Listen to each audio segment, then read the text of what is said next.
American president Donald ട്രംപിന്റെ യുദ്ധഭീഷണിയിൽ പ്രതികരിച്ച് Iran വിദേശകാര്യ മന്ത്രാലയം. ഇറാനെതിരെ കര, കടൽ, ആകാശം എന്നിങ്ങനെ ഏത് മാർഗത്തിലൂടെയും എന്ത് ആക്രമണമുണ്ടായാലും ഉടനടി ശക്തമായി തിരിച്ചടിക്കുമെന്നും ഇറാൻ വിദേശകാര്യമന്ത്രി അബ്ബാസ് അരാഗ്ചി വ്യക്തമാക്കി.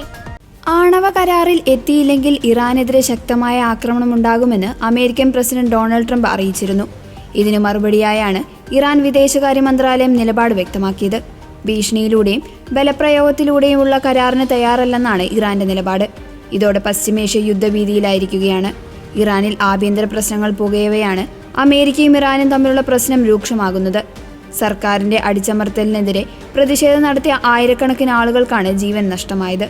മനുഷ്യാവകാശ പ്രവർത്തകരുടെ കണക്കുകൾ പ്രകാരം ഇറാനിൽ ഇതുവരെ 6200-ലധികം മരണങ്ങൾ സ്ഥിരീകരിച്ചു. അതേസമയം ചർച്ചകൾ നടക്കണമെങ്കിൽ ഭീഷണിയും യുക്തിരഹിതമായ ആവശ്യങ്ങളും പിൻവലിക്കണമെന്ന് ഇറാൻ വ്യക്തമാക്കി. ഇറാനെതിരെ അയൽ രാജ്യങ്ങളുടെ മണ്ണോ ആകാശമോ ജലപാതയോ ഉപയോഗിച്ചാൽ അവരെ ശത്രുക്കളായി കാണുമെന്ന് IRGC കമാൻഡർ മുന്നറിയിപ്പ് നൽകിയിട്ടുണ്ട്. കഴിഞ്ഞ ദിവസങ്ങളിൽ ഇറാനെതിരായ ആക്രമണത്തിന് തങ്ങളുടെ പ്രദേശം ഉപയോഗിക്കാനാവില്ല എന്ന് UAEയും സൗദിയും വ്യക്തമാക്കിയിരുന്നു. അതേസമയം ഭീഷണികൾക്ക് വഴങ്ങിയില്ലെങ്കിലും തുല്യമായ പരിഗണന ഉറപ്പാക്കുന്ന നീതിയുക്തമായ ആണവ കരാറിന് ഇറാൻ എല്ലായ്പ്പോഴും സ്വാഗതം ചെയ്തിട്ടുണ്ടെന്നും അറിയിച്ചു. സമാധാനപരമായ ആവശ്യങ്ങൾക്കായി ആണവ സാങ്കേതികവിദ്യ ഉപയോഗിക്കാനുള്ള ഇറാന്റെ അവകാശം കരാറിൽ ഉറപ്പാക്കണമെന്നും അദ്ദേഹം പറഞ്ഞു. ആണവ നിർവ്യാപന കരാറിലെത്തിയില്ലെങ്കിൽ ഇറാനെതിരെ മറ്റൊരു രൂക്ഷമായ ആക്രമണം നടത്തുമെന്ന് US പ്രസിഡന്റ് ഡൊണാൾഡ് ട്രംപ് അറിയിച്ചത്.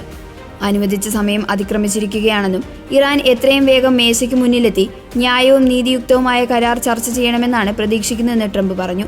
USന്റെ വലിയ കപ്പൽ വ്യൂഹം ഇറാനിലേക്ക് നീങ്ങിയിരിക്കുകയാണെന്നും കരാറിൽ ഏർപ്പെടാത്ത പക്ഷം രൂക്ഷമായ ആക്രമണം ഉണ്ടാകുമെന്നും ട്രംപ് തന്റെ ട്രൂത്ത് സോഷ്യൽ പേജിൽ കുറിച്ചു. ഓപ്പറേഷൻ മിഡ്നൈറ്റ് ഹാർമർ ഓർമ്മിപ്പിച്ചായിരുന്നു ട്രംപിന്റെ ഭീഷണി. ഇറാന്റെ ആണവ കേന്ദ്രങ്ങൾക്കു നേരെ US നടത്തിയ വ്യോമാക്രമണത്തിന്റെ പേരായിരുന്നു ഓപ്പറേഷൻ മിഡ്നൈറ്റ് ഹാർമർ.